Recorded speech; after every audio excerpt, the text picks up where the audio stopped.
My name is Chachilo Gutu. I'm the head of research at Genghis Capital, and I'll be joined later by my colleague, Gerald Murioki. I'll run through the macroeconomics and fixed income, while Gerald will run through the equity segment.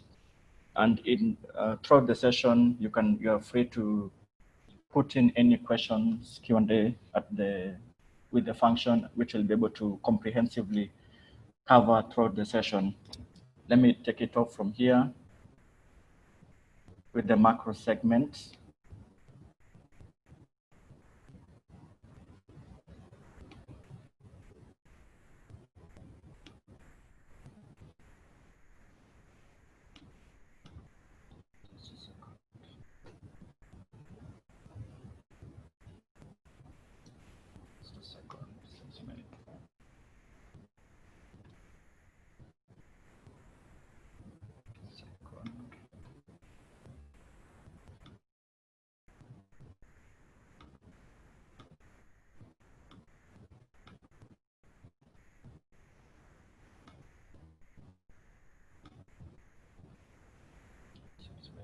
Screen has frozen. I can ask Gerald to start with the equities segment as I try to sort my screen. Gerald, over to you. Thank you, Chachel, and good morning, all. Let me share my screen on the equities segment.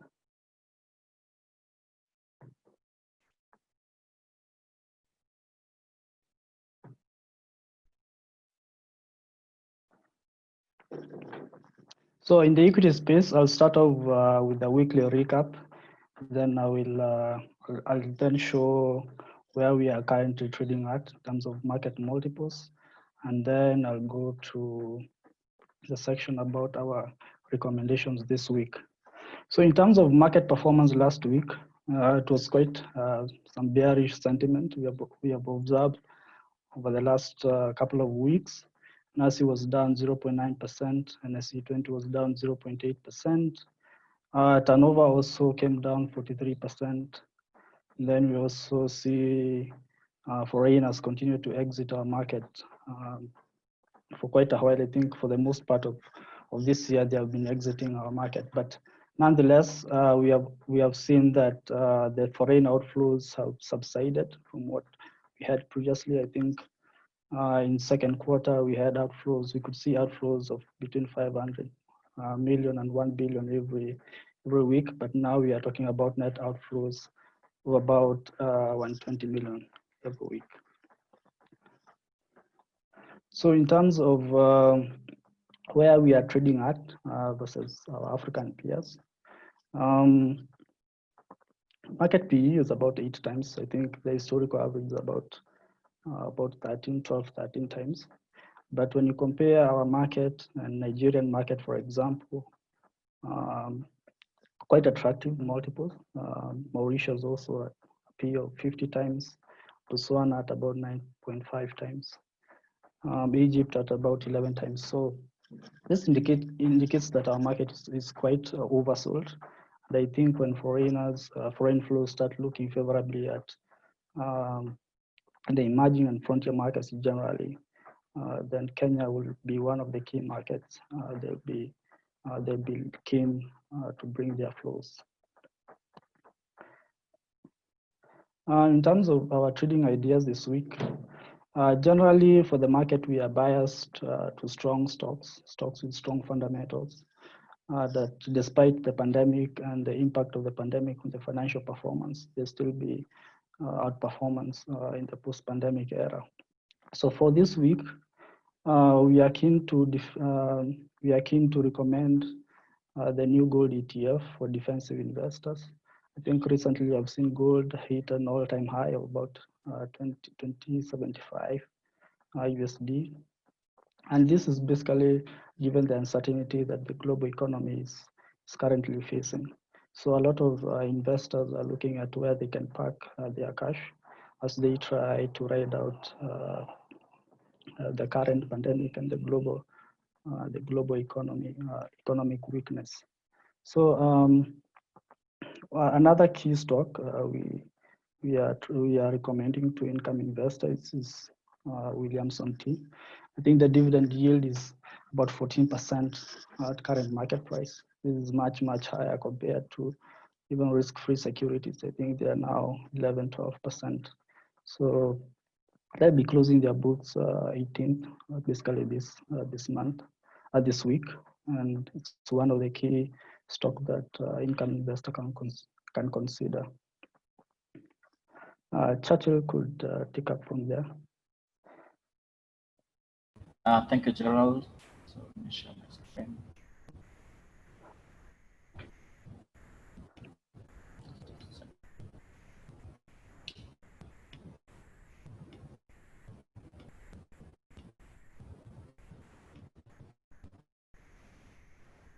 Yeah, so I'll walk you through the macroeconomics and the fixed income segment. Thanks, Gerald, for walking us through the equity segment. To kickstart it, macroeconomic review. As at last week, what we were expecting this report, fourth quarter, the last fiscal year, which ended in the month of June, the quarterly economic and budgetary review. So ideally, this report is supposed to come at the end of the 45 days after the end of the quarter. So technically it was around 15th of August, which was on Saturday. So we are hoping that that report should have been publicized by Friday. And what basically is covered in this report are fiscal developments, where we have the revenue performance for the last fiscal year, primarily being the fourth quarter, the expenditure and the financing. But having said that, in terms of the revenues, what you know for the last financial year was that ordinary revenue performance was missed by around 2.5%.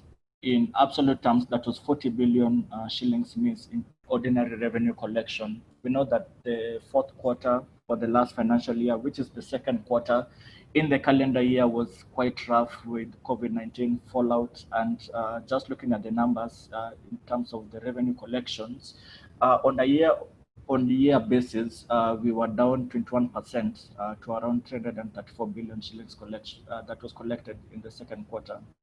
With all the incomes, all the tax streams, be it consumption taxes, be it servicing taxes, all having impacted by COVID-19. So primarily, that's why we're looking at this report, but should be out in the course of this week.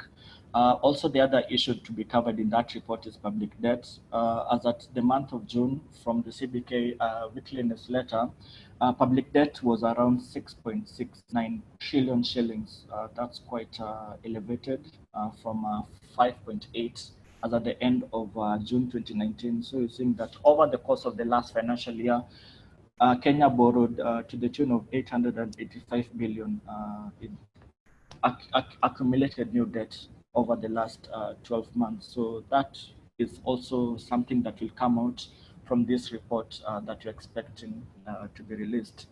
At the end of this week, in the Kenya Gazette, we'll see the actual revenues and net expenditure for the month of July last month. And basically, it will give us a sense of what was the performance in that last month.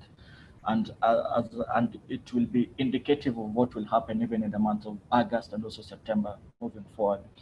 Just as a commentary, we know that Senate is supposed to meet today in terms of hammering a deal, county allocation, what has been yet to be hammered. And just a quick commentary, I think that there's another amendment that has been brought. Initially, what was supposed to be allocated to counties was 316 billion, and the numbers that we are hearing right now in terms of the new amendment is 348 billion. And that's where also the National Assembly is coming in to tell us that Senate is not meant to come up with a new revenue numbers. So there's a bit of some bickering between those two houses, National Assembly on one side and a Senate on the other side. But we'll see in the course of the day how the Senate talks progresses in terms of county disbursement. And basically what we're bringing, why we are bringing it at this point is because disbursements to counties is part of the government spending. And we know that because this deal was not hammered over the course of last month, there was no disbursements that was made to counties, and that is a key concern even going forward. So that's what we have flagged for the course in the course of the day. For the benefit of the attendees who are joining in and perhaps they have no experience in fixed income, so these two slides, this one and the next slide, is quite handy, at least to understand the building stones on pricing of bonds. So for instance, you have your friend, so we can name him John, and you want to borrow 100 shillings from John. So he gives you an interest rate of 10%. So at the end of 1 year, say that loan, the term of the loan is 1 year, you'll be able to pay back 110. That's quite simple enough. So let's work backwards, that we have 110 to be paid in a year later. If the interest to be repaid on that loan is 105, working backwards, it means that the loan that John will give you is 104.76 or 105 to round it off to the next level. And say John is a Shylock, and for a loan that you'll repay back 110 in 1 year's time, for an interest of 20%, what he'll give you as that loan is 92 shillings. And then if you pay interest of 20%, you'll be able to pay back 110 shillings at the end of the year. So basically from this is now even the building blocks of bond pricing, because actually in terms of bonds, you're just looking at pricing in the future cash flows and just looking at the current value, and that is the price of the bond. And just to take it to the next level, say a bond has a face value of 100 and a coupon rate of 10%. So you find that if the yield of that bond is 10%, so as an investor, you put a yield of 10%, the price that you'll be able to pay is 100, and that is a par price of that.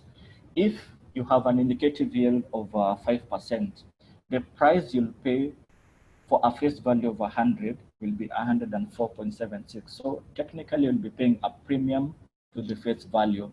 And if you have a yield of 20%, you'll be at a discount in terms of the price. You'll put in a price of 91 shillings and 67 cents. So basically this is how bond pricing works for some of the investors who are quite green in terms of fixed income segment.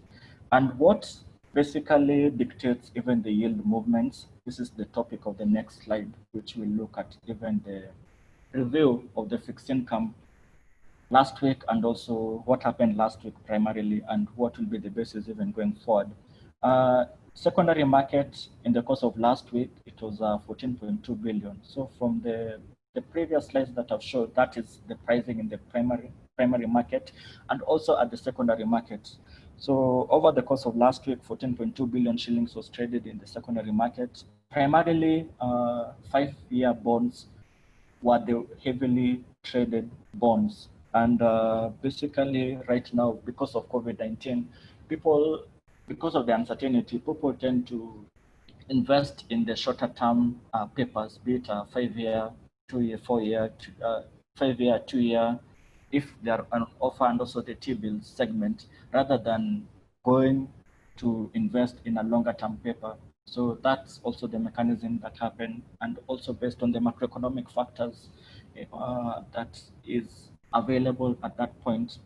And just looking at the T-bill segment, on a weekly basis, CBK issues 24 billion shillings in T-bills, 91-day T-bill, 182-day T-bill, and 364-day T-bill. And the performance rate last week was 92.8%. Basically, they were not able to mop up the 24 billion shillings that was on offer. Yields on average went up by 0.05%. That is across the 91-day T-bill, 182-day T-bill, and 364-day T-bill.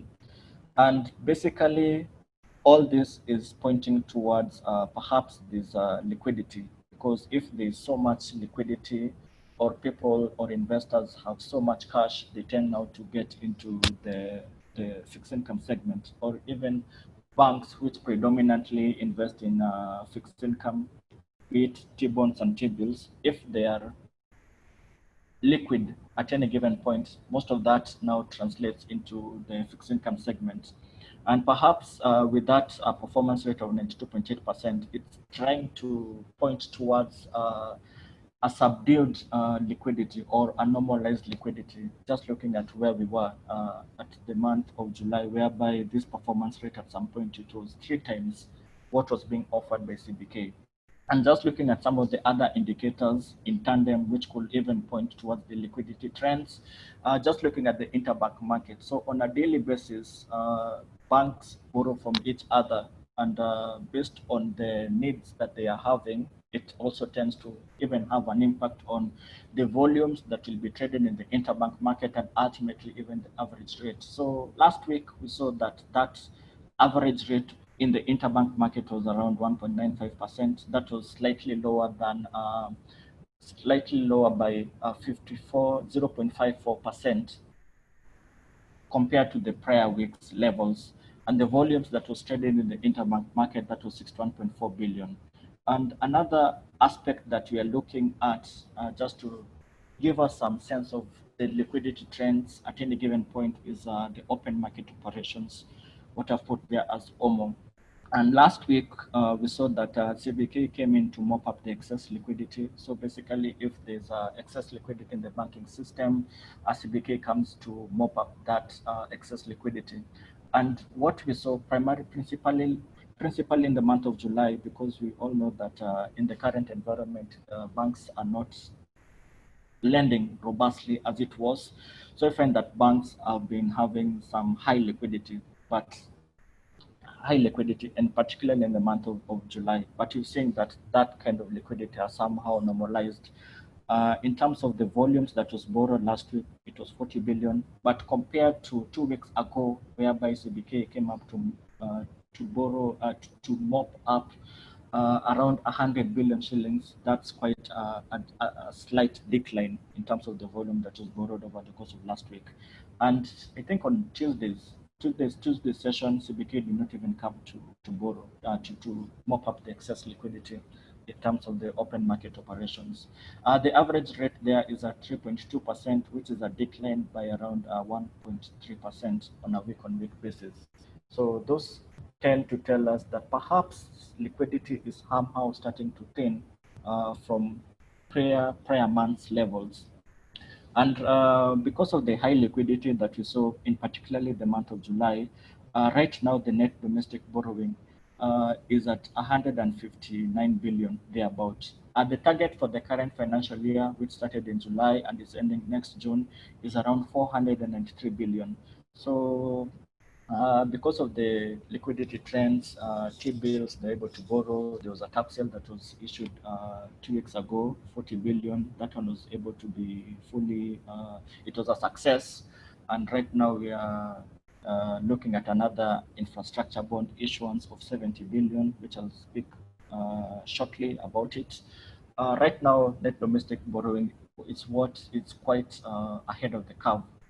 Basically, at this point, CBK has been able to borrow 32% of the full year amount that is expecting to borrow. And because of that, it has also been able to pay the overdraft facility at CBK. So if we factor in that, we are saying that net domestic borrowing is at around 127 billion, which is not bad at this point in time. So right now, and this is now the week's trade, is there's an infrastructure bond paper that has been floated by the CBK. So technically it's called IFB1 2020-11, which means that this is the first infrastructure bond, IFB1, that has been issued in this year, which has 11 years tenor. So the tenor is 11 years, but in the 5th year, by around 2026, that paper will be able to pay 50% of the amount that is outstanding. And just factoring in that, the weighted life of that infrastructure bond paper is 8.5 years. So the amount that has been offered by CBK is 70 billion. This is a first that we are seeing this amount being offered by CBK. At some point, we are thinking that because of the high liquidity that was in the market, it was prevalent around July, because this paper was issued towards the end of July. This was a way of trying to mop up that excess liquidity, the 70 billion that was offered. The coupon rate is 10.9%, and it's a tax-free. Infrastructure bonds are tax-free instruments. So for investors who would like to get into that benefits of having a tax-free instrument, infrastructure bond is quite an outstanding instrument. There's a time that the tax laws amendment bill, which was first brought to Parliament around April, it had proposed to remove this tax-free component in infrastructure bonds, but that proposal was defeated comprehensively. So right now we're still having IFBs, infrastructure bonds, tax-free instruments.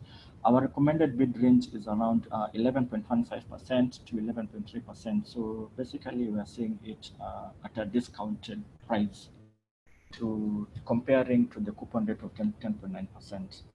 So that's it for me today. But that's, having said that, and perhaps there's some other instruments that you're looking at in the fixed income.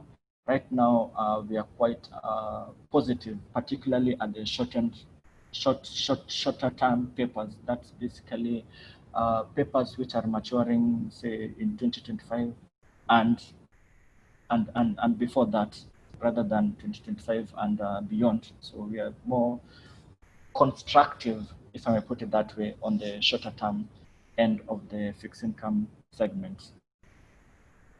Thanks for that, Mr. Petia. In case of any questions.